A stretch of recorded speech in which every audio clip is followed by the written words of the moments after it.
tengan todos ustedes, como siempre digo, buenas tardes, buenos días, buenas noches. Depende el horario en que lo ven a este video. Y bueno, hoy tenemos dentro del ciclo de entrevistas, tenemos al gran maestro cordobés Luis Segundo Pereira, el arquitecto Pereira. ¿Cómo te gusta que te digan, arquitecto Pereira o el profesor Luis Pereira? Maestro, maestro a esta altura, uno ya no habla lo que ha aprendido, sino lo que enseña, lo que transmite. Maestro es el que se muestra. O sea, lo que yo digo me hago cargo exclusivamente. No puedo decir lo que leí por fulano mengano y lo transcribo. Como un periodista lee una noticia, pero no es de él la noticia, obviamente. Eso me gustaría, porque, bueno, los títulos de estudios cada 5 o 10 años se desactualizan. Todo lo que vos aprendiste ya no tiene sentido hace 10 años. O sea que, bueno, seguí preguntando. Después te cuento por qué. No, está bien, está bien. Bueno, vos sos uno de los referentes que hay en Córdoba. Vos bien sabés cómo muchos colegas te tenemos considerado, ¿no? Y nunca me olvido, en el primer Zoom siempre lo menciono que hice con Oscar Arce. Me quedó grabado tu rostro esa vez que se hizo en el Teatro San Martín la final de un festival en donde yo creo que vos bailabas, no me acuerdo si con Rivera Flores o con Los Poetas del Movimiento. Años luz, sí.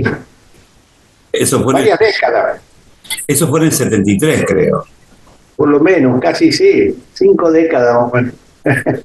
Sí, y vos sabés que, bueno, me quedó grabado eso, y después, bueno, la vida nos fue llevando a que te pude contactar en el año 84, cuando ganan el Pre-Cosquín. Creo que ese año ganan ustedes el Pre-Cosquín. 84, sí. Año 84, que aparece Amaranto con una propuesta totalmente diferente a la que se venían haciendo en Córdoba. En el 80 había ganado Champaquí, y recién en el 84 ganan ustedes, o sea, 81, 82, 83 no hubo cordobeses que ganan, creo, si mi memoria no falla. Y ¿ustedes con qué cuadro ganan allí? ¿Te acordás? Buena pregunta. Con respecto a los festivales, quiero decirte que nunca en la Argentina me presenté a ningún concurso, excepto a por primera y única vez en Cosquín, en el Pre-Cosquín. Y otra vez solamente personal en Lima, Perú, en el Festival Nacional de Marineras. Son los únicos 2 certámenes, porque siempre tenía mis discusiones con los jurados. Después terminé siendo jurado, pero el cuadro fueron 2 cuadros. Uno se llamaba Feria en el Altiplano. Creo que una de las primeras coreografías destinadas al altiplano. Generalmente se hace una suite de danza que terminan con un carnavalito, así, la frutilla de la torta.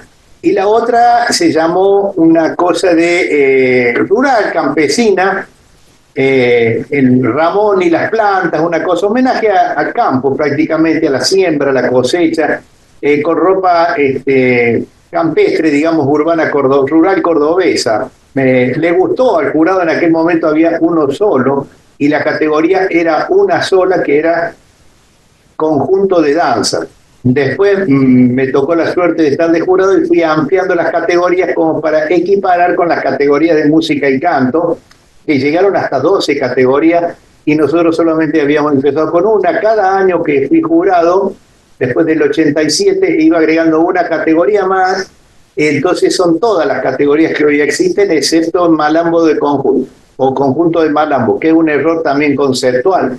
Yo los anoté, lo escribí de qué se trataba cada una de las categorías y honestamente a vos te digo y a tu audiencia que estoy arrepentido de algunas categorías de las cuales pediría que en el sincericidio o el sinceramiento le llamen, se cambien. Ya no deben existir porque se está tergiversando el concepto de lo que uno pretendía hacerlo. Como soy el autor, me cabe por lo menos el derecho a réplica. Bueno. Me parece bárbaro. ¿Y qué diferencia ve entre ese Pre-Cosquín que vos ganaste con los últimos Pre-Cosquín? ¿Qué diferencia hay? Buena pregunta, estamos abordando ese tema. Es que lo mío es la investigación más que todo, pero en esto lo veo, me gusta, y que la diferencia está en que el YouTube nos favorece para algunos, pero es un arma de doble filo para otros. en donde se han homologado las tareas, es simplemente una representación para agradar a un público, en este caso a un jurado, y no está para representar. Lo nuestro, por eso te digo, fue única vez porque era para representar un lugar donde yo había estado, me había criado, había estudiado y bueno, seguí estudiando justamente etnohistoria andina, algo que me apasiona. Después vamos a hablar del Taquiongoi, que es una propuesta que tengo ahora dentro de 15 días en Casero. Pero entonces lo que se ve es que la gente trata de copiar al que ganó. Si levantó la pierna de 10 centímetros, yo lo levanto a 20. Si hizo un giro, yo hago 2 giros. Si él usó un pañuelo de 40 centímetros, yo uso uno de 80. O sea que estamos con copiar y pegar. No hay coreografía desde el concepto de lo que es una coreografía. Coreografía es el arte de graficar un movimiento. O sea, que si vos vas a presentar una música y vas a decir yo soy el autor, compositor, vos tendrías que llevar una partitura donde esté todo el pentagrama musical. Mientras que vos decís soy el autor de esa coreografía y no tenés nada, más que un video. Pero no sos el autor, no está graficado con tu puño y letra, tu mano de obra, para graficar. Y muchos son licenciados en materia de folclore que han ocupado el máximo cargo, pero no se ha visto hasta ahora una coreografía. Te digo honestamente, ni tampoco el Ballet Nacional tiene coreografía graficada, excepto las mías que le presenté al ballet, que son 2 obras que les coreografía y se las facilite a él. Pero no está coreografiado, o sea que no se puede decir a quién le pertenece eso. Es una copia y pega nada más, por eso el YouTube ha ocasionado estos estragos en la capacidad creativa de los jóvenes o de la gente que promueve o trata de ganar este premio que es tan importante, ¿no?, para el país. Pero no hay coreografía, es una sumatoria de movimientos al ritmo de una música, lo cual no significa que sea o una coreografía o una estilización. Está muy claro en mi propuesta, si vos te fijas en el reglamento, lo que es el concepto de lo que es una danza tradicional, de lo que es una danza academizada, mal llamada tradicional, porque no se ha visto hasta ahora una danza tradicional en el Festival de Cosquín. En todos estos años, que llaman varias décadas, no se ha visto una obra coreografiada. Hay muy pocos trabajos, o casualidad, hasta dónde llega nuestro territorio argentino, que ha visto a lo mejor 7 u 8 hasta 9 trabajos del altiplano de los 1500 o 1800 coreografías de los pre-Cosquín. Estoy hablando de nuevo, matemáticamente te repito, no llegan a 10 trabajos del altiplano contra 1500 coreografías. Y sí te puedo decir que hay 2 trabajos de la cultura afro, 2 trabajos de los 1500 presentados. O sea que hay una carencia de conocimiento. La Escuela Nacional de Danza hasta el día de hoy no ha presentado y no ha estudiado nunca y no tiene conocimiento de lo que es el candombe. El Ballet Nacional solamente esa coreografía la realicé yo, pero en todas las obras que tiene el maestro no hay una coreografía de influencia afro. Nuestro querido ballet que representa a la nación argentina, ¿no? Estoy hablando de ballet folclórico nacional. Tenemos 24 provincias nosotros, sabías tú, y no nos representa. Y en el Festival de Cosquín no representa al país en tanto y cuanto no se habla de obras ni de trabajo de la nación argentina de la misma forma fidedigna. Porque si vos vas a presentar un trabajo próximo a donde está la Escuela Nacional de Danzas, ahí por Sánchez de Noria, seguramente te van a describir con qué hilo de coser hiciste la hebilla o a lo mejor el crochet o el cruzado del calzoncillo cribado. Hasta ahí a ese punto llegan de detalle. Pero en cuanto al vestuario del litoral o del altiplano es algo totalmente se llama irrespetuoso. Ni siquiera se llama estilizado, se llama irrespetuoso. ¿Por qué le falta respeto a una cultura mostrando un desconocimiento? Como hoy sabe nuestro país, nuestros digamos directores general no conocen nuestro territorio argentino. Así que tenemos que hablar de geografía más que de coreografía, pero preguntá a Danielito lo que quieras. No, está bien, me quedo. Cada respuesta que habla me va dando, me va planteando distintas consultas que te hago. Yo me acuerdo siempre, por ejemplo, yo de chico admiraba cuando vos discutías sobre arte con Norberto Ganser.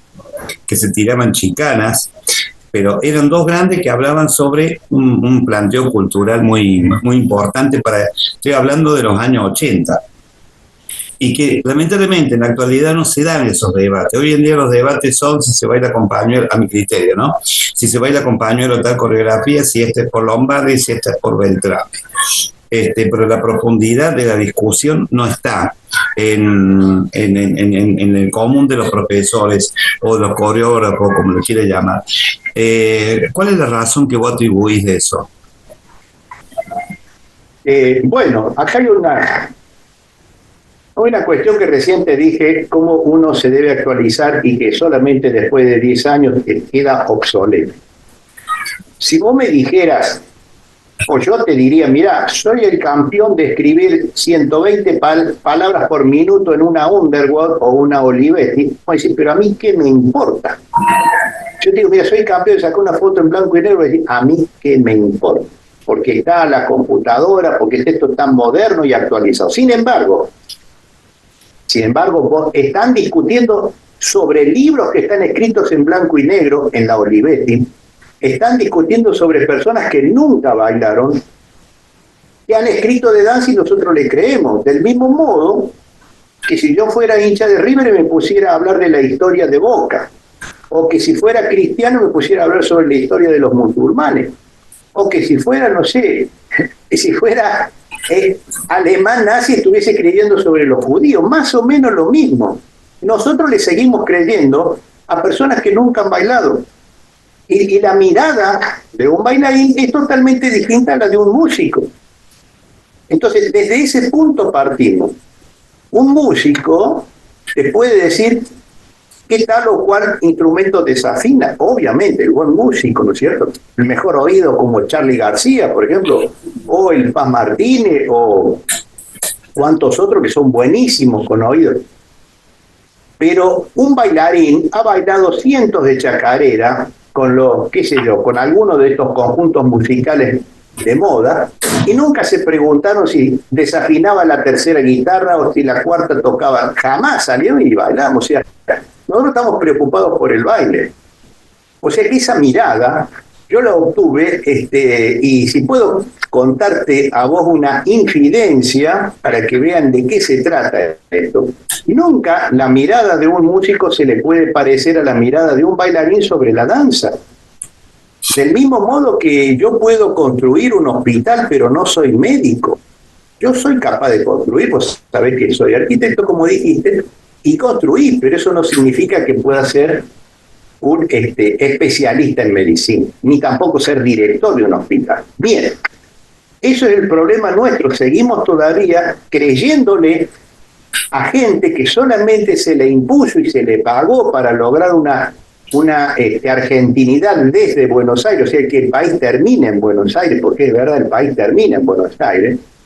Entonces, lo demás quedaba en blanco y negro, repito, y hasta el día de hoy nos hemos creído. Hoy, a esta hora exactamente, que ya están terminando los carnavales en Jujuy, en la quebrada de Humahuaca, por la gente que todavía tiene una cuchico en la boca, sigue bailando la cueca del altiplano escrita en Buenos Aires. La samba carpera, que dice que son salteños de alma con ese poncho rojo, es totalmente apócrifa, y en porteña está escrita por Jiménez cuando vivía en Buenos Aires y trataba de bailar para juntar unos pesos, como juntaba Chúcaro, en los bulines, digamos, en esos lugares medio pervertidos. De esa manera, pero nunca fue la ropa tradicional ni la danza esa. Los cordobeses bailamos jotas cordobesas que está escrita en Buenos Aires, hay unos pocos, ahora está Eduardo Martínez escribiendo algo, pero todavía se baila versión porteña, cosa que la persona que camine por la Sierra de Córdoba jamás nunca va a poder hacerlo de esa manera. ¿Se entiende? O sea que no es representativa desde los folclores. No estoy hablando de lo tradicional. No es representativo. O sea que está pasando con nuestros folclores una suerte de moda de que un jurado que tampoco sabe nada, porque yo me retiré de Cosquín cuando pedí el llamado a concurso de los jurados, que la persona que estuviera rindiera un examen teórico, técnico y práctico de lo que se sabe de folclore, qué es lo que ha leído en los últimos días. Porque, a ver, yo tengo el título de profesor de danza a los 13 años. Yo no puedo ir a Cosquín con lo que estudié a los 13 años de edad, porque tengo 72. Yo tengo un montón de títulos después de los 13 años, ¿me entiendes? Entonces vos no podés ir a Cosquín y decir, soy profesor de danza con el título que tenía a los 13 años.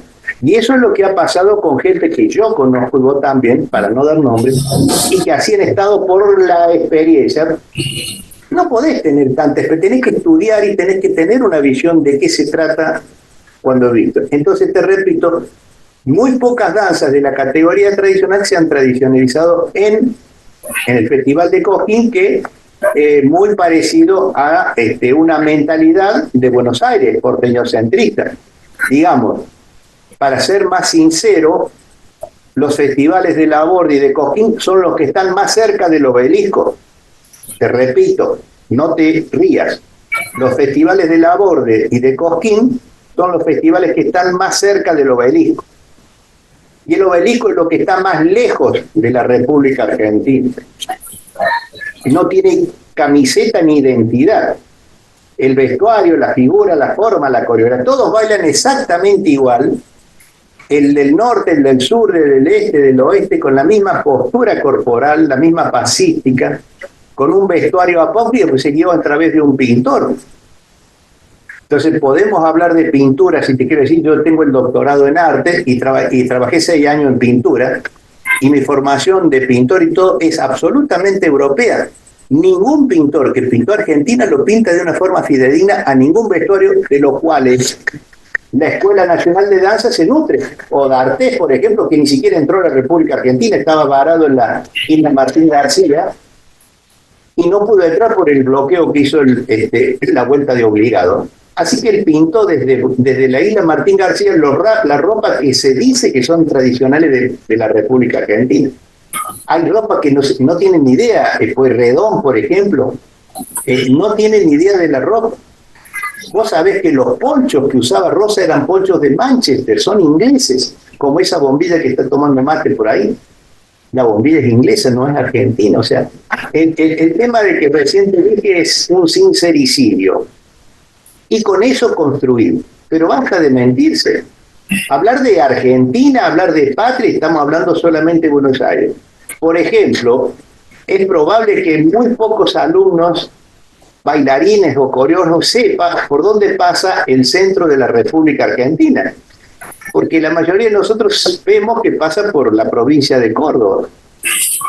El centro de la República Argentina pasa por Río Grande en Tierra del Fuego, en la isla de Tierra del Fuego. Y la provincia más grande, 3 veces más grande que Buenos Aires, es Tierra del Fuego, con las islas del Atlántico Sur. Entonces nuestra Argentina está mucho más allá. Está bien, no habrá danza, hay pingüinos. Pero si no dimensionamos ese territorio, mucho menos vamos a dimensionar la Argentina cuando los miramos hasta el obelisco o hasta donde terminan los límites de la capital federal. La mirada es lejos, y a su vez la mirada de un músico, y a su vez un músico comprometido con una ideología. Acordate, los libros son todos españoles, Pasacalpe, Gustavo Gili, Capelú, son españoles, no podés hablar en contra si no te publican el libro. Es probable eso, ¿entendés? Entonces no podemos, tenemos que revisar, mezclar y dar de nuevo. No se ha visto un gato tradicional. Es más, fíjate, Danielito, vos con los años que has visto, estoy hablando de 1500 ballet mínimamente, o 2000 ballet en 30 o 40 años de pre-Cosquín, hace un promedio en la matemática es fácil, y todavía se baila para los jurados intelectuales, culturales, un gato y una chacarera con el mismo vestuario, con las mismas mudanzas, varón y mujer, con el mismo zarandeo, cosa que es diametralmente opuesto un gato y una chacarera. Pero hoy lo has visto vos y lo vas a seguir viendo con la misma ropa, con la misma postura de brazos con la misma postura corporal. La diferencia es que a lo mejor tiene un giro de más, un giro de menos y punto, pero gato y chacarera es lo mismo. O sea, la hamburguesa es lo mismo que un costillar a la llama porque total es de carne, así que está muy mal. Es comer una hamburguesa, un McDonald's y eso es lo mismo. Eso es lo que sucede con este conocimiento apócrifo. Tenemos una mentira total que tenemos que ya actualizarlo. Por eso el YouTube es una mentira porque copian de la copia de la copia. Estoy estudiando porque a mi edad sigo siendo joven, me siento joven. A lo mejor era un anciano cuando tenía 20 o 30 años. Pero, por ejemplo, te adelanto, el malambo femenino es anterior al malambo masculino. Te adelanto que el malambo norteño es más antiguo que el malambo sureño, que el malambo sureño no se bailó, no hay ninguna documentación de un malambo sureño. Así que te estoy hablando de la borde, por eso te repito y te lo voy a decir, no tiene absolutamente nada que ver. No hay, para terminar esto y te dejo hablar a vos para redondear, que se me pasa la novela, porque tengo que ver algunas. Mira, hay el Martín Fierro, que todos somos argentinos hasta la muerte y lo hemos leído, tiene dos temas, dos propuestas, primera y segunda parte. En una tiene 4.600 versos, en otra tiene... Suma unos 7.500 versos. En 7.500 versos no te nombra una sola palabra de malambo. Una en 7.500 versos. Bien. A su vez no te nombra a la mujer. Nunca te dijo si el estanciero bailaba o no bailaba. Qué raro. De todas las pinturas del estilo pampeano sureño bonaerense, ningún pintor se le ocurrió pintar a ningún estanciero bailando malambo. Se ve que se olvidó, ni siquiera andando a caballo, porque tampoco andaban a caballo. No andaban a caballo. No podían, eran muchos kilómetros, andaban en carruaje, pero no a caballo. Vivían la mitad de acá a tiempo y la otra mitad en Europa. Es una historia apasionante que hay que vivir. Te repito, no existe ese malambo sureño, es más moderno, mucho más contemporáneo que este. Y se apadrinaron para darle antigüedad a algo que no existió nunca. No hay ninguna imagen de los daguerrotipos que comienzan y terminan a lo mejor en 1850. El último daguerrotipo se lo hicimos a don José de San Martín, José Francisco de San Martín, cuando moría, la última daguerrotipo. Pero hasta ese momento no hay ningún soldado de rosa bailando malambo, ni mucho menos al brigadier. Nadie bailó malambo. Sin embargo, alguien escribió que sí había mujeres que bailaban y meditaban malambo. No están hablando de qué época ni en qué lugar, simplemente lo comentan a vuelo de pájaro porque obviamente no estaba bien visto esa parte. Pero entonces, el vestuario hay que revisarlo. Las historias de las antigüedades hay que revisarlas, hay que hacerle un ADN. La arqueología, cuando uno estudia arqueología, en el caso mío que estudié arqueología andina, con los drones estamos viendo la magnificencia de toda la arqueología andina. Que por ejemplo, lo que tenemos de Machu Picchu es inferior a lo que sería Choquequirao, gracias a los drones.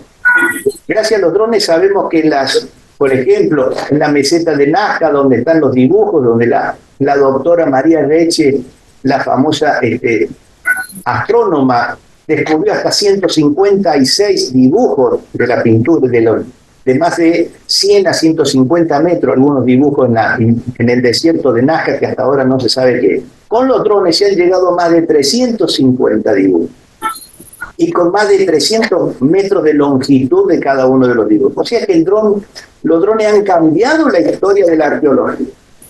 Está lo que uno ve, una montaña tapada de vegetales y todo, debajo de esa hay una gran pirámide, alguna o dos o varias, como Choquequirao, por ejemplo. Tiahuanaco, la cultura tiahuanacota, que está al lago Titicaca, ya están descubriendo el tercer nivel, que cuando se conoció, en la época que yo era muy chico, era 50 a 80 centímetros de altura las piedras, y ahora sabemos que no, tienen 3 niveles, 4 niveles, cada vez cavando más en profundidad. Acordate lo que son las pirámides de la isla de Pascua, que en Pascua se veía solamente la cabeza, ahora nos damos cuenta que es todo un cuerpo, que la cabeza es la octava parte de un cuerpo. O sea que hay 7 partes enterradas por cada una de las cabezas de la isla de Pascua. O sea que ahora, gracias a los drones, tenemos que revisar todo de nuevo. Lo que antes se creía antiguo no era tanto, o que se ha escrito de una persona que nunca bailó, te repito. No hay un dibujo dicho que ese tal se le parece el movimiento de una gallina, del ave de corral, movimientos de los camélidos, movimiento de un caballo de paso peruano, movimiento. No existe en ninguno de esos libros esa mimetización, ese parecido. Sí se le parece a que vos haces así con la mano, eso se le parece a una jota aragonesa. Vos haces así, no, ese es un fandango. Todo se le parece a Buenos Aires con un solo movimiento. Recién hablabas vos de samba, que son especialistas, y que decían algunos historiadores muy viejos que la samba venía porque como el jaleo español también mueve el pañuelo, se le parecía al jaleo, sino a la jota manchega porque también usa pañuelo. ¿Hasta cuándo con esos parecidos? ¿Hasta cuándo con esa dependencia? Tenemos que buscar una identidad nosotros. ¿Acaso alguna vez escuchaste decir a un chef español, la paella es americana? Jamás. Es más. Sin embargo, la paella tiene tomate y tiene pimientos que son americanos. Punto. La polenta italiana tiene maíz americano. Sería también americana, si se le parecen como se le parece. ¿Alguna vez te dijeron algunos historiadores, folclorólogos, musicólogos españoles que el cajón flamenco es peruano? Jamás. Vos no lo escuchaste. La historia dice, y está en YouTube para que lo vean, que sí, en la embajada de Lima, en Perú, la embajada española, se le hace un homenaje por la bienvenida a este gran músico que se llamaba Paco de Lucía. Todos lo conocen. ¿Quién va? Chabuca Granda. Chabuca Granda va con sus músicos. En los últimos tiempos manejó mucho la cultura afro Chabuca y lo lleva a Caitro Sota, ya Lalo Izquierdo. Yo estuve con Lalo Izquierdo en el Rima, en una peña, hablando. Y de pronto lo ve a Caíto Soto tocar un instrumento que para él era muy novedoso. Se lo agarró así de unas pestañas a Caíto Soto con cajón, y así nace el cajón flamenco, de la mano de Caíto Soto. Nadie, ningún folclorólogo investigador, habla de que en todo caso el cajón tiene influencia afroperuana, porque es afroperuano.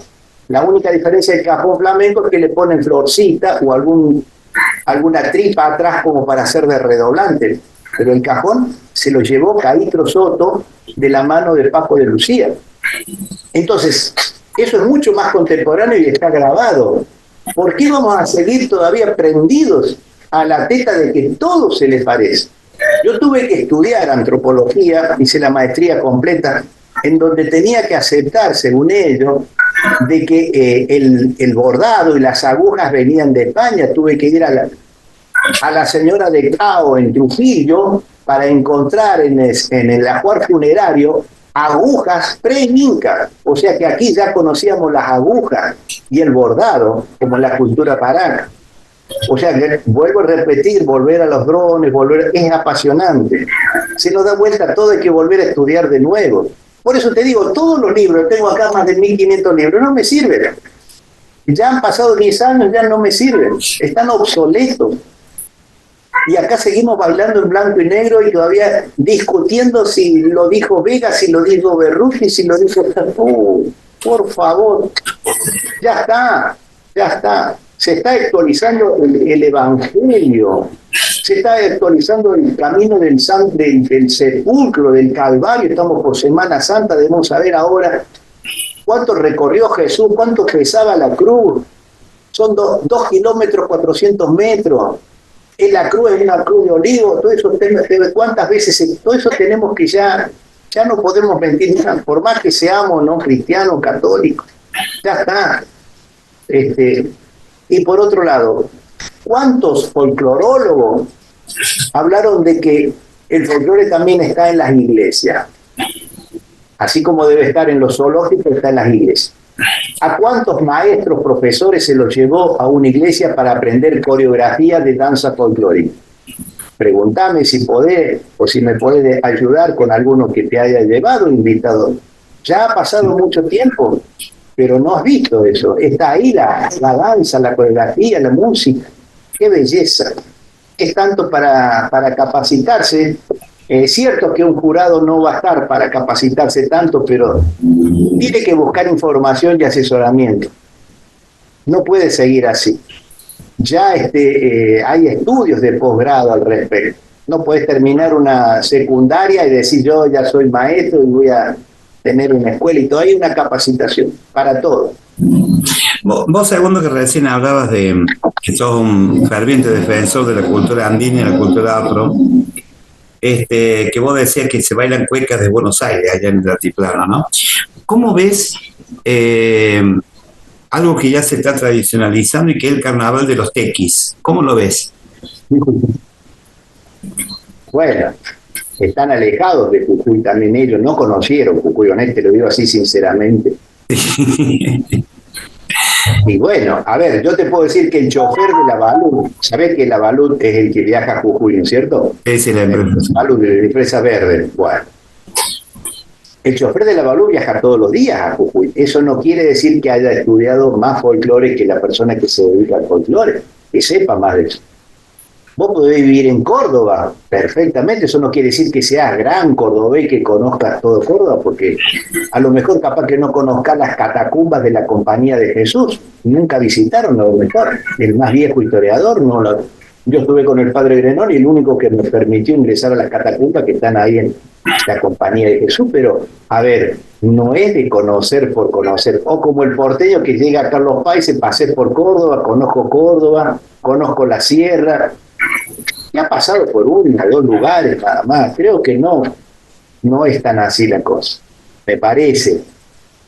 En cambio, por eso te digo, vamos al carnaval de los tequis y todas esas cosas.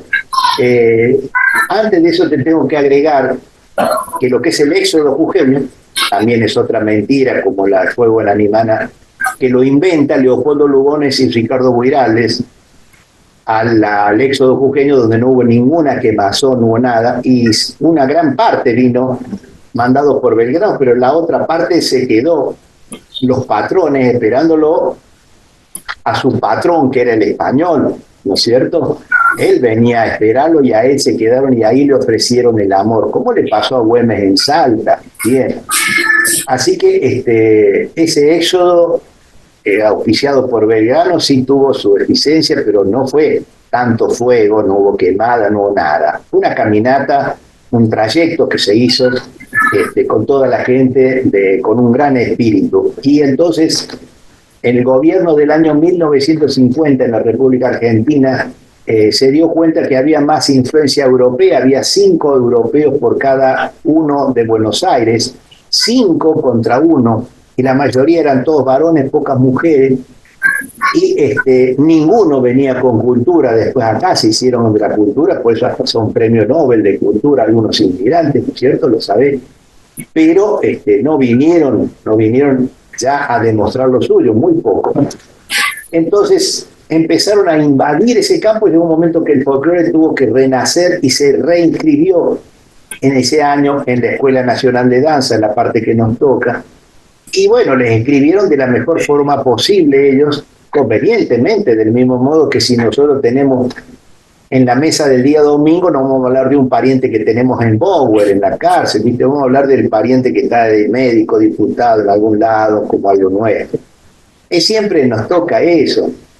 Entonces pasa con esto del folclore, en donde se trató primero de hacer una fortaleza sobre la cultura, que el error garrafal que se comete y se sigue cometiendo todavía es de hablar de un bailecito colla, de un carnavalito colla, de un guanito colla, de un taquirari, pero el taquirari es de Santa Cruz de la Sierra, primero. Es de la zona selvática. Y el colla no existe, por eso te quería hablar del taquiongol. El colla se retiró 70 años antes de la llegada de los españoles y nuestras danzas tienen apenas 150 años. O sea, no hubo ningún colla hace más de 550 años en toda la quebrada de Humahuaca, en todos los valles del Calchaquí.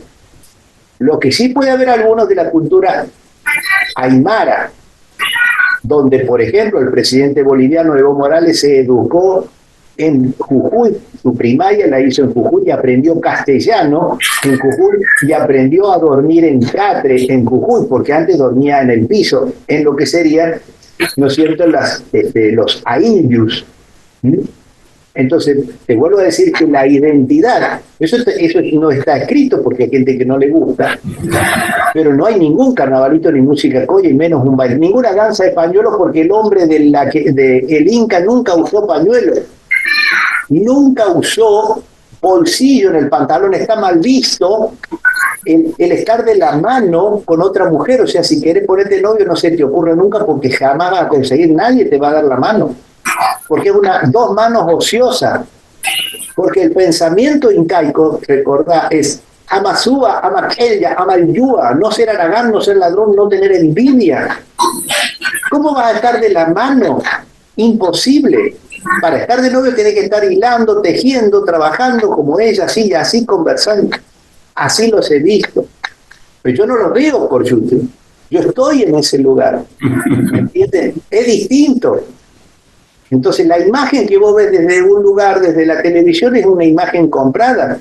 ¿Has visto por televisión imágenes de drones buscando en contenedores alguna cosa de reliquias en la Patagonia que nunca existieron? Pero es toda una mentira, es totalmente ficticia eso. Es todo un programa de televisión para el común de la gente. Por ejemplo, yo doy cada 20 días una charla para Bolivia, de folclore boliviano, para el profesorado y tecnicatura. Todavía no me llamo en Córdoba, que no me conocen en Córdoba, así que no me llaman, pero sí me llaman para dar tecnicatura allá en la provincia. Desde La Paz se va para todas las provincias, los departamentos, perdón. Y allí estamos hablando sobre el folclore. Allí, y bueno, por eso te estoy diciendo estos datos que son así. Y todo ello dicen ustedes los argentinos. Va a cortar. Sí, segundo, vamos a ir a una pausa y nos conectamos de nuevo, ¿sí? Hacemos la misma maniobra, gracias.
Sí, contame.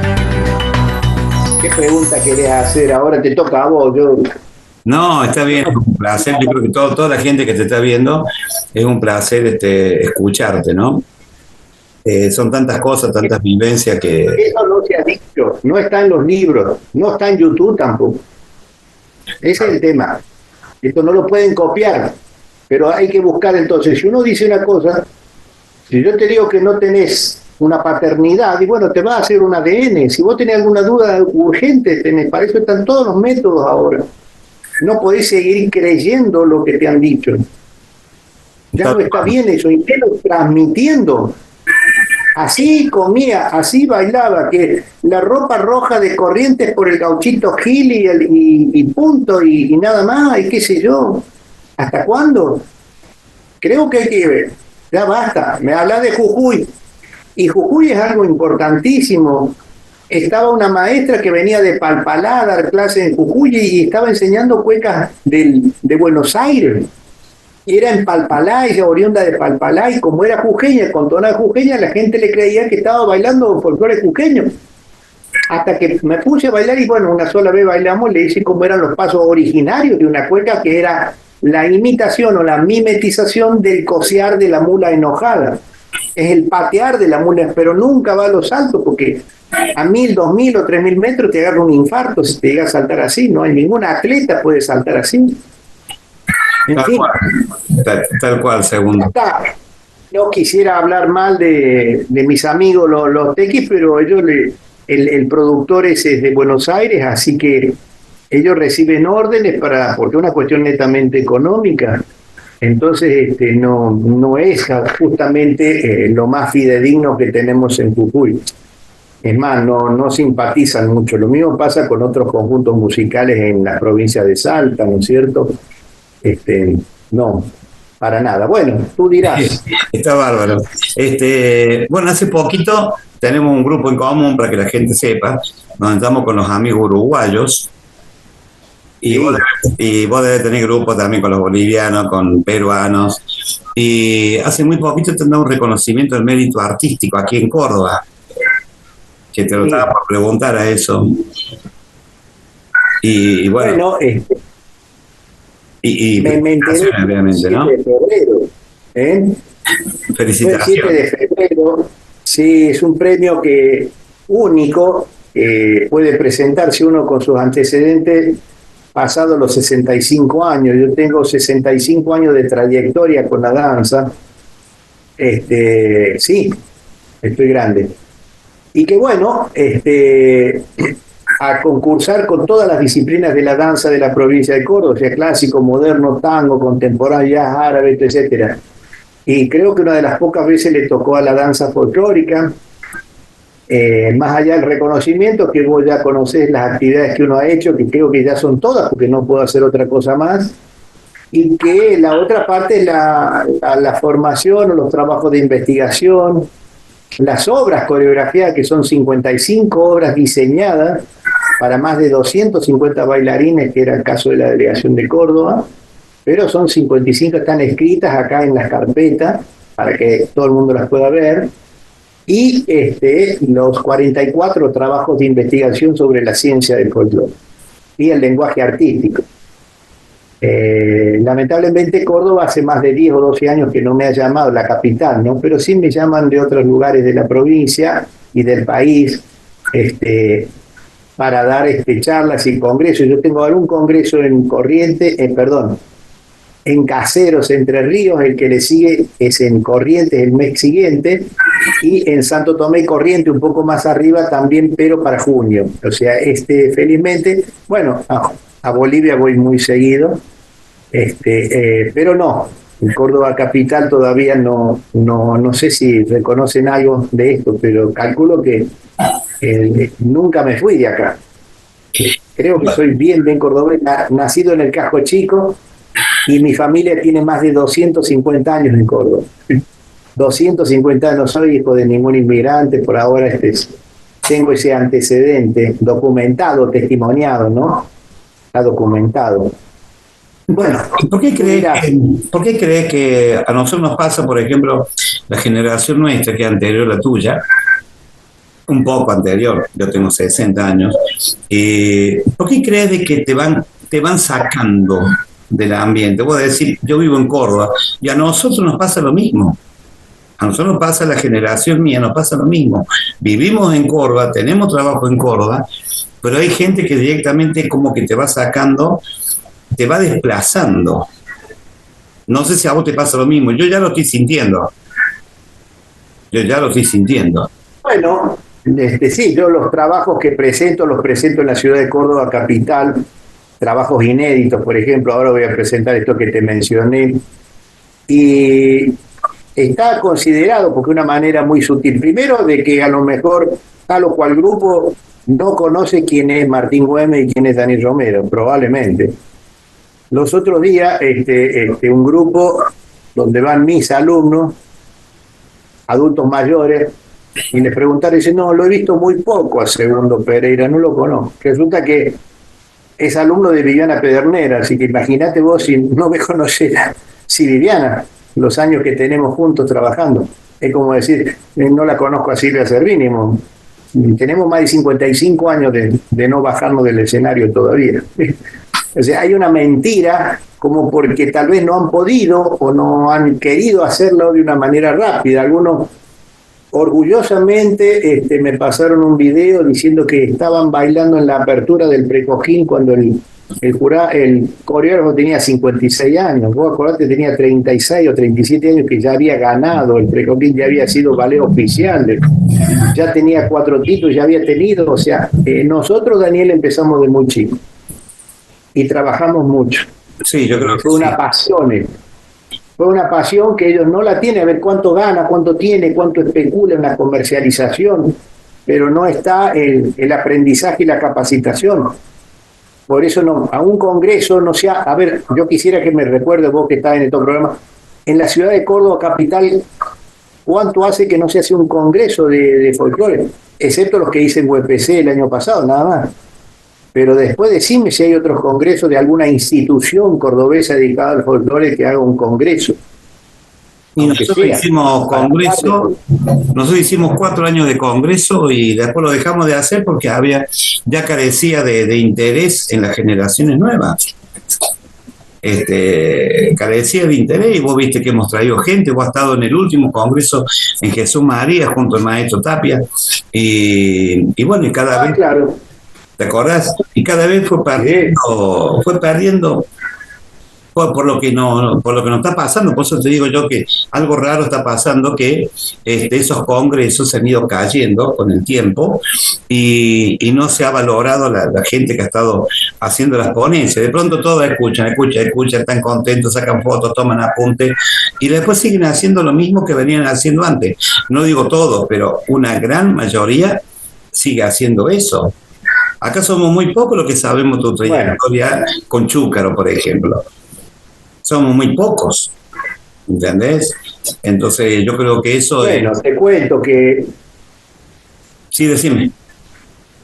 Sí, él tiene su trabajo, el próximo trabajo que voy a presentar, calculo que va a ser también como en VPC, se llama Identidad Cultural y Mestizaje, es decir, desde dónde nace el mestizaje en la historia americana, latinoamericana, y qué es la identidad. Es lo que vos recién acabás de decir, que cuando de pronto en los medios a alguien le interesa que casualmente se oscurezca esta parte, donde te dicen, viene fulano, artista internacional, y la entrada vale 100.000 pesos, como diciendo, el que no la paga es un ignorante, y te están obligando a que vos vayas a ver ese artista internacional que a lo mejor canta en otro idioma, ni siquiera el castellano. Y entonces, y bueno, cuando pueda voy a tratar de ir a ver estos festivales. Gente que no le ha ido a ver ni tampoco le interesa, ¿no es cierto? El mismo tango tiene estas disputas con el folclore. Nosotros los folcloristas tenemos muy buena voluntad de arrimarnos a la música de los rockeros, como el caso de los Divididos. Mucha gente se arrimó.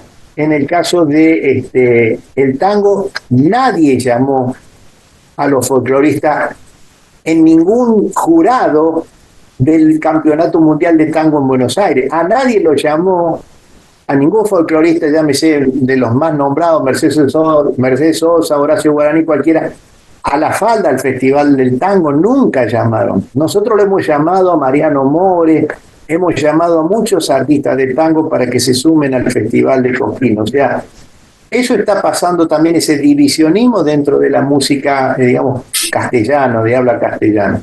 Y por otro lado, te repito, la identidad, la cuestión de sangre que en Europa se mantiene todavía y que acá es una cosa que no interesa tanto, y a veces nos pisoteamos entre nosotros que tenemos la misma sangre. El interés del es ocultismo, que es oscurecer todo, opacar todo. A las culturas dominantes no les interesa el conocimiento de la identidad. Fíjate qué extraño. Cuando hay demasiada sangre y demasiada identidad en una región como lo es Bolivia, no puede ingresar la Coca-Cola y el McDonald's, pero qué desgracia. ¿No te preguntaste por qué no ingresa la Coca-Cola y el McDonald's en Bolivia? Fíjate, yo viajo seguido, pero a lo mejor vos estarás mejor informado. No entra, porque hay una sangre, porque hay una identidad, hay una cultura que no la deja. Entonces, cuando vos tenés una cultura que te dicen desde Bailando un gato y te hablen de la cultura del personaje, de las pinturas de Pancho Fierro, de Ricardo Palma, de que te hablen de eso, no les interesa. Entonces creen que van a estar mejor con un WhatsApp, con un YouTube, tratando de decir, incluso pasa también en Bolivia, me enojé el otro día, dice, porque nosotros el ballet nuestro de San Simón, hemos bailado en París, y hemos estado... Ajá, le digo, ¿y a la Argentina cuántas veces viajaron? No hemos podido, no. O sea, les queda lejos, como a nosotros, el ballet de tu querido amigo Miguel Ángel Tapia les quedaba lejos, Bolivia, pero ellos habían bailado por toda Rusia, conocían Rusia, Polonia, Checoslovaquia, Eslovenia, ni hablar de España, Italia, Francia o Alemania. Pero te lo juro, me dice, algún día vamos a bailar ahí, te lo juro. Es más, dice, conozco las cataratas del Niágara, pero algún día voy a conocer las cataratas del Iguazú porque no me han llamado. Bueno, falleció lamentablemente sin conocer las cataratas del Iguazú. Pero el que más llevó la argentinidad en Europa, o sea, esa es la cabeza nuestra, tratar de agradar a los europeos. En Bolivia también pasa esto con la pasión de que van a bailar sus danzas, por eso esos vestuarios, esos colores, le digo, pero eso es apócrifo. Ese traje de saya fue hecho en el año 1976 por los Hackers. Digo, no tiene nada que ver con ustedes. Con esos zapatos, esas botas que tiene esa mujer, no puede subir a 4.000 metros de altura en un camino de piedras. Esas botas que tienen tampoco, o sea que no es nada de los folclóricos, para nada, le digo, están mintiendo.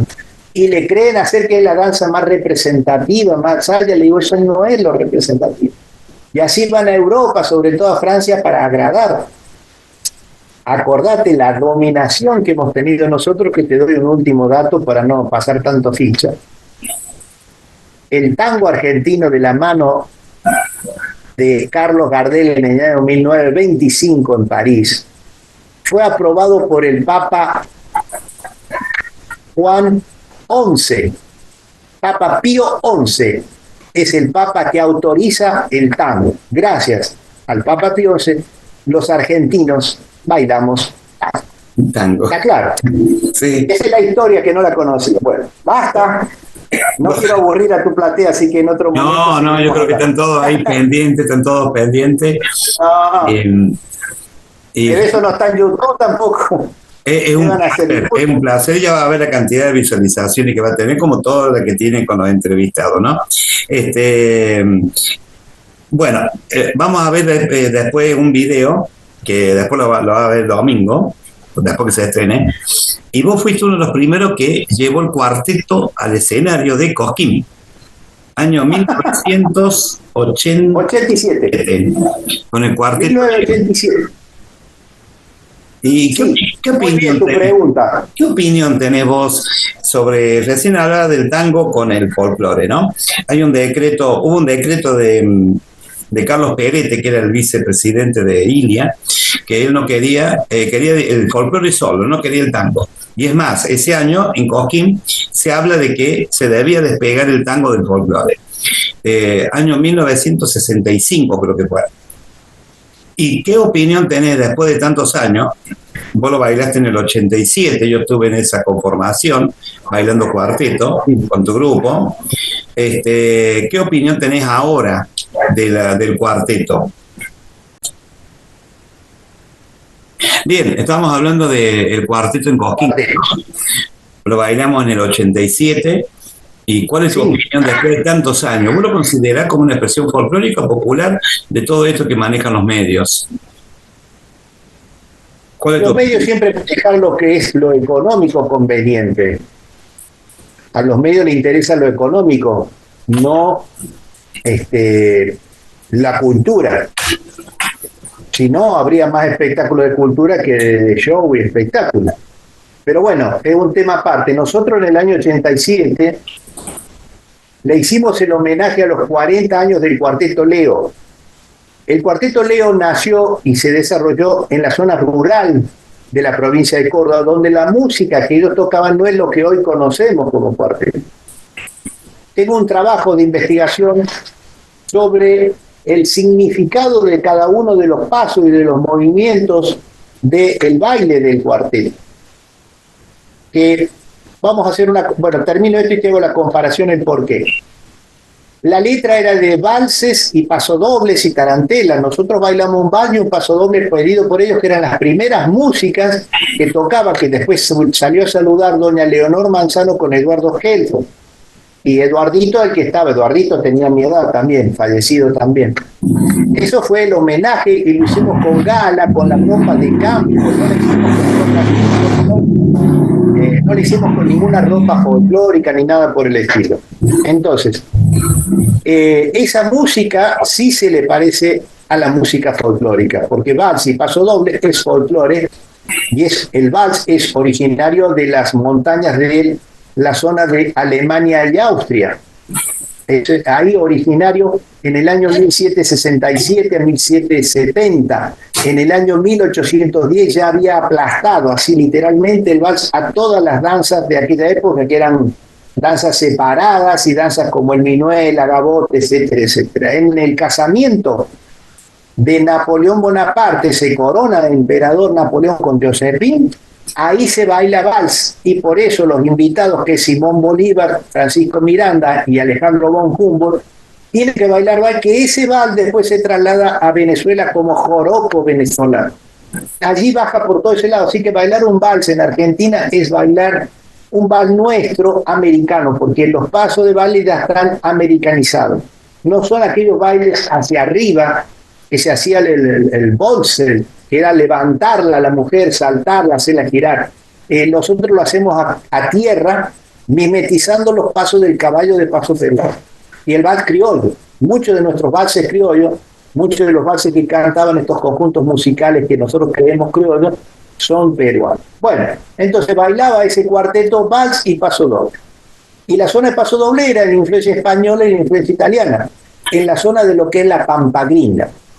Cuando viene la revolución industrial en 1950, pero anteriormente, en 1928, en la fábrica militar de aviones, allí viene todo un movimiento migratorio del campo a la ciudad, porque empiezan a fabricarse nuevas máquinas y la mano de obra empezaba a quedar de lado. Hoy, por ejemplo, un tractor John Deere de 8 ruedas te hace 100 hectáreas por día.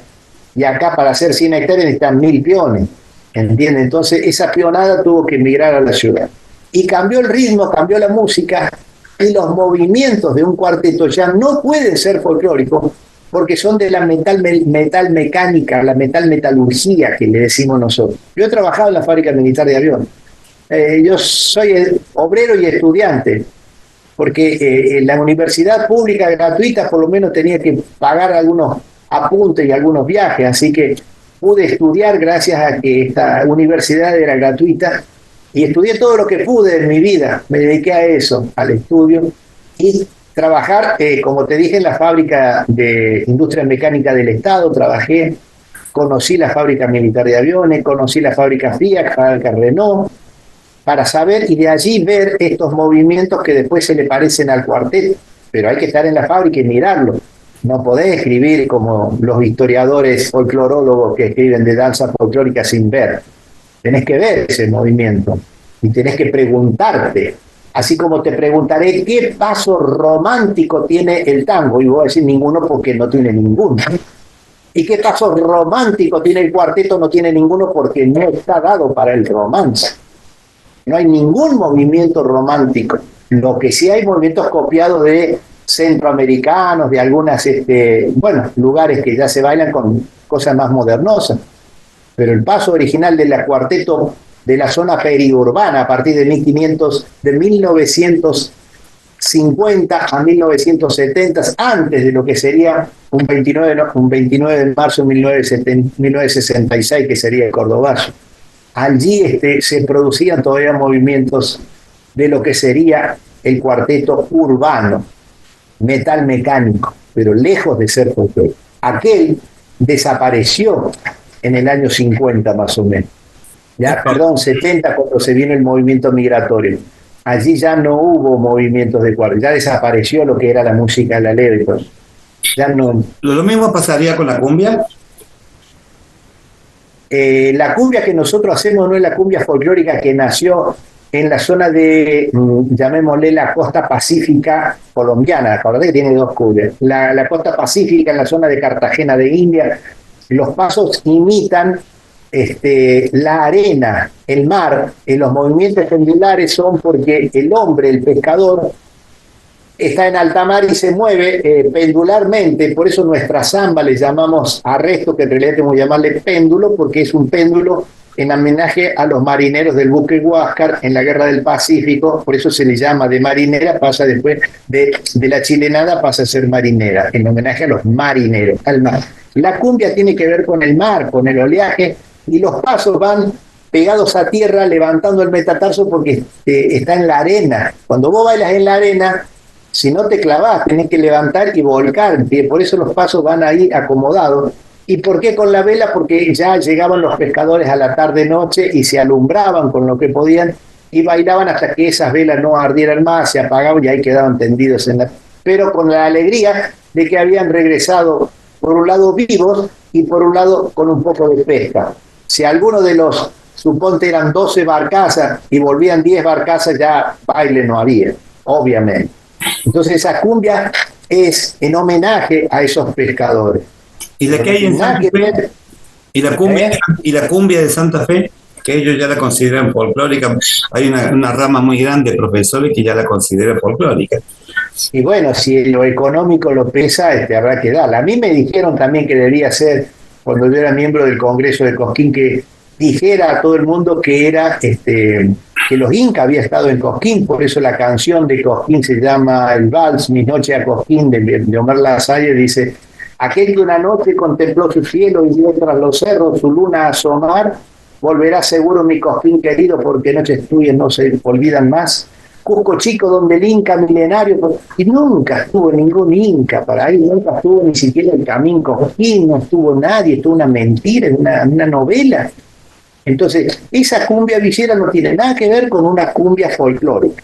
Entonces, cuando se pierde la raíz, te vuelvo a hablar del costillar a la llama y de la hamburguesa, aunque los dos sean de carne, no tiene nada que ver una cosa con otra. Así que si ellos la quieren investigar, si ellos quieren andar, Santa Fe y Rosario son, al no tener identidad, no tienen sangre, tienen una mirada, tratan de disolver. Es como la tercera generación de una empresa donde están los yernos. El yerno no se levantó como el inmigrante a las 4 de la mañana a ordeñar una vaca o a las 3 de la mañana a ordeñar. Ese llegó ya cuando estaba del todo listo y anda de saco y corbata tratando de ver cómo está subiendo el dólar o baja, nada más. Pero ese ya no pisó bosta de vaca. A ese no le importa a la Argentina, lo que le importa es saber cuánto puede ganar para irse a vivir allá, pero no acá. Entonces, sacar la identidad, sacar el graso sangre, a ellos sí les interesa la sangre, pero nosotros no le hemos valorado. Te cuento una anécdota y ya vamos a ir cerrando, Danielito. El día 2 de mayo de 1982, hasta ese momento se había producido por parte de nuestra opositora, aquel momento, Margaret Thatcher, el bloqueo económico de toda Europa hacia la Argentina. No se podía comprar ni vender ningún producto, algo parecido a los bloqueos que le hace Estados Unidos a Cuba.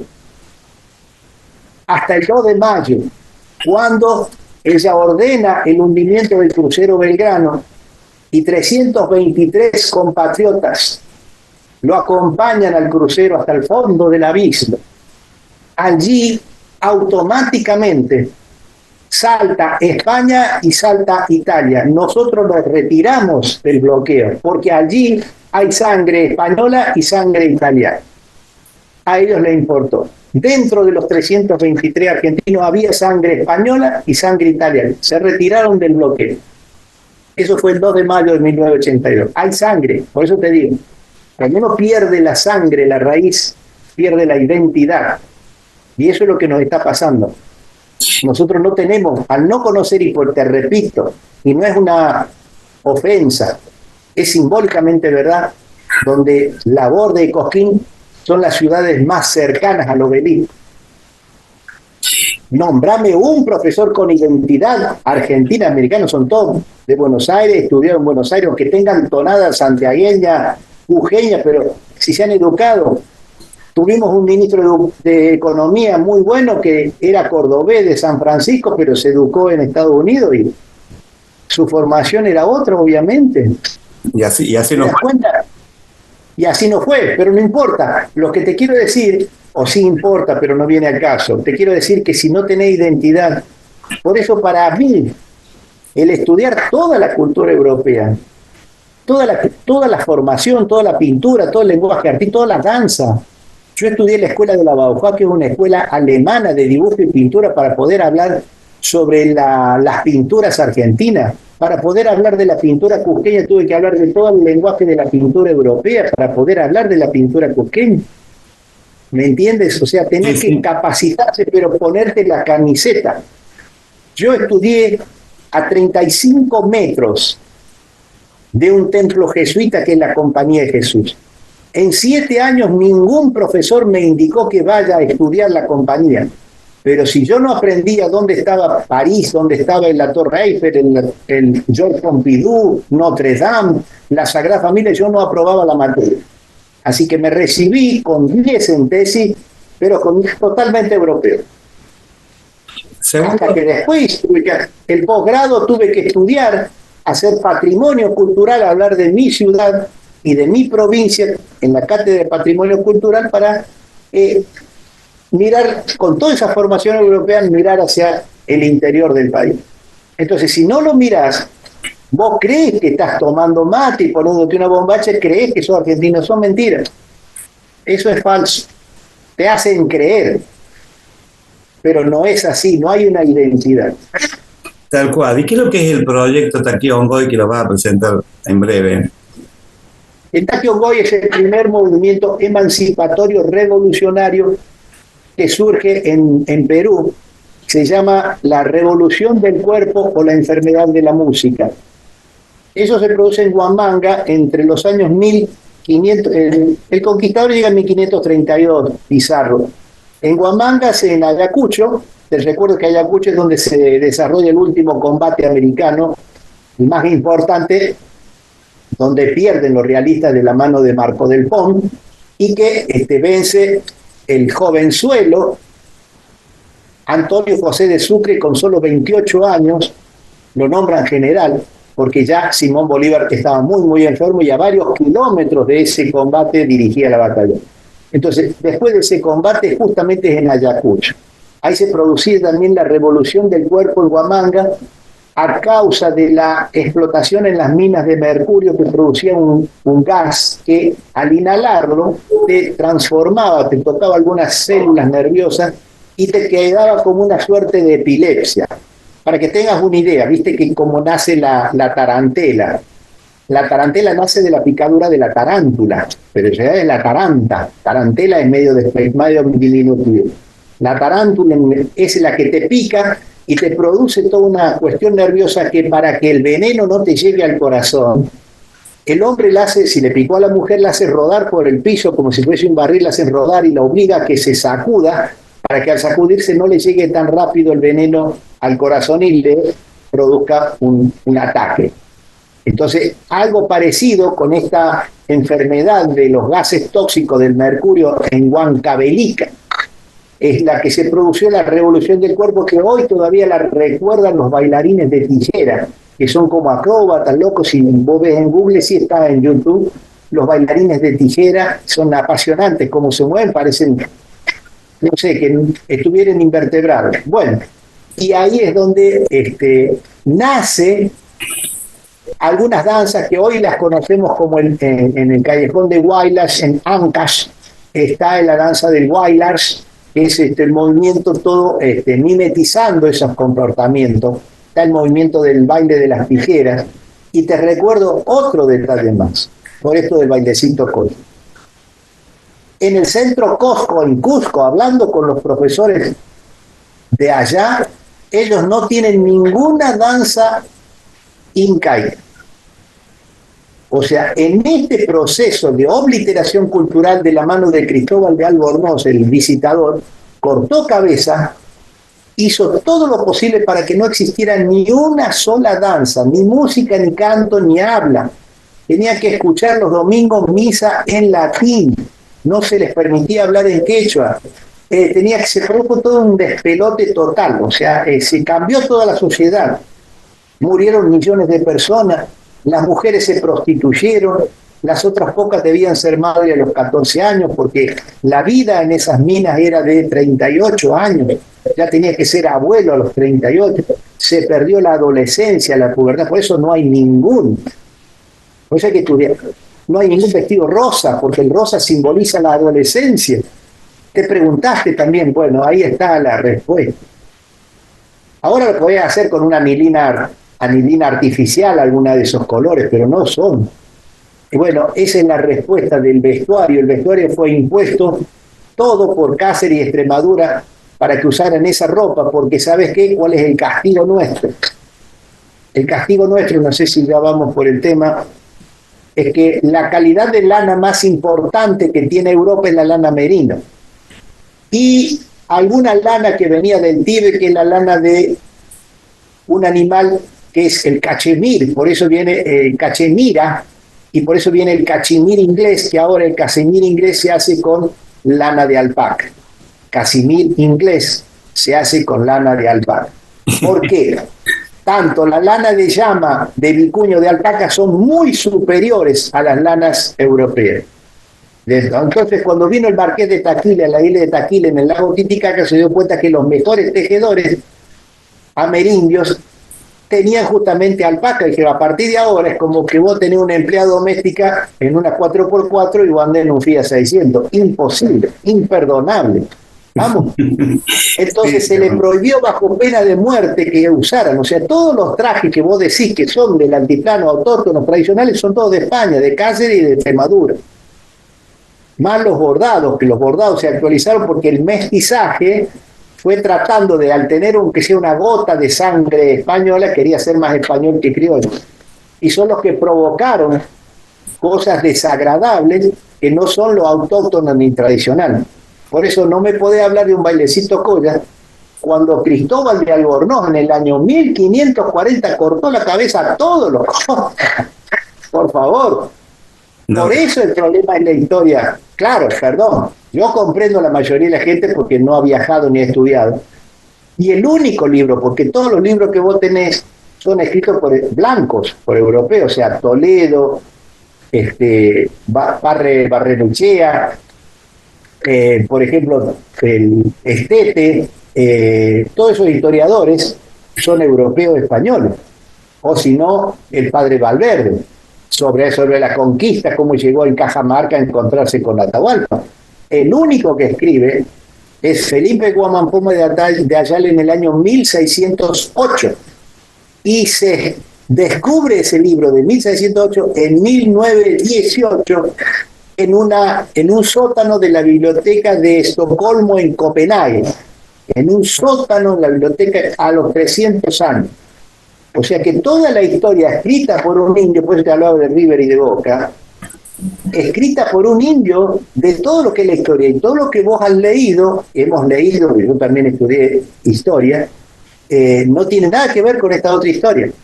La otra cara de la moneda, ¿se entiende? Sí, entonces, sí. Felipe Poma de Ayala, algunos dibujos están escritos y te vas a dar cuenta que cambió la historia, en donde todavía, si te consigues, pobrecito, me llama la atención Fortunato Ramos, que es tan querido, muy amigo mío. En un congreso en Paraná le dije: el Colla no existe en Jujuy. Y él escribe un hermoso libro que se llama No te rías de un Colla. Sí. Hermoso, pero no, le digo, Fortunato, esto es así, o sea, no sabía yo. Y lo sigue haciendo porque eso obviamente ya está conocido. Pero los Collas, te dije, se fueron 70 años y después del año 1542 no existió nada. Bien. Blackout.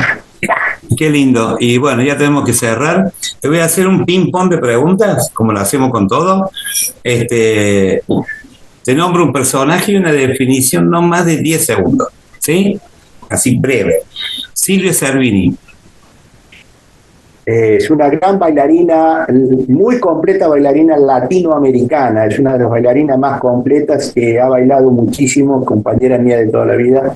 Y es muy buena y tiene una forma muy particular de interpretar la danza, no la danza folclórica, la danza en sí, como lo vivió y lo soñó Isadora Duncan. Ella está muy apasionada con Isadora, por eso su hija también se llama Isadora, que es Silvia Alfonsín. Es muy querida, una persona que ha ocupado también todos los cargos importantes, transmitiendo desde su mirada la danza folclórica. Bien, Miguel Ángel Tapia. ¿Quién? Miguel Ángel Tapia.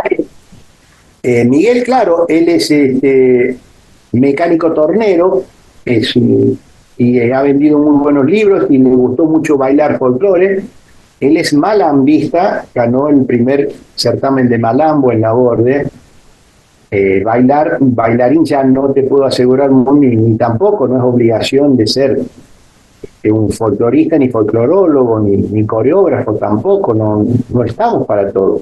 Yo a veces lo comparo con Maradona. Maradona es el mejor jugador del mundo, pero nunca, como director técnico, vos que sabés de fútbol, no fue el mejor. No pasó nada, ¿no? Julio Boca es el mejor bailarín del mundo, pero no, hasta ahora no ha hecho una coreografía. Purito no. Bien, y por último, don Santiago Ayala. Segundo Santiago Ayala el Chile. Yo lo quise mucho, aprendí mucho sin haberme dirigido una sola palabra, con solo verlo. Con solo verlo, habló muy poco y quedó muy agradecido.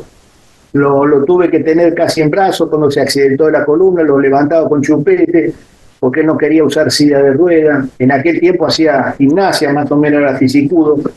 Medíamos casi la misma estatura, él medía 1,83, yo 1,81,5. Y tiene un gesto que nunca me olvido y lo cuento siempre. Éramos más de 75 bailarines de Boca afuera y estaban sus bailarines solistas adelante, pero le faltaban 2 varones y una mujer. Entonces Chupete le hace con una mirada hacia mí, yo estaba con una cruza negra, pero nunca me había escuchado, ¿no? Ni he visto. Caminó, subió los 2 escalones del escenario, me tocó el esternón con el dedo, me dijo, usted baila, nada más, usted baila.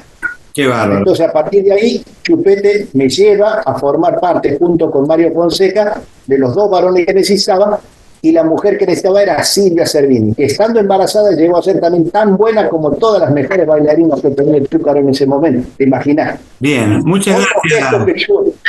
Muchas gracias, Segundo. Ya se nos acaba el tiempo. 1.000.000 de gracias y felicitaciones por toda la trayectoria. Gran maestro. Chao. Nos vemos. Gracias. Chao, hasta pronto. Chao, chao.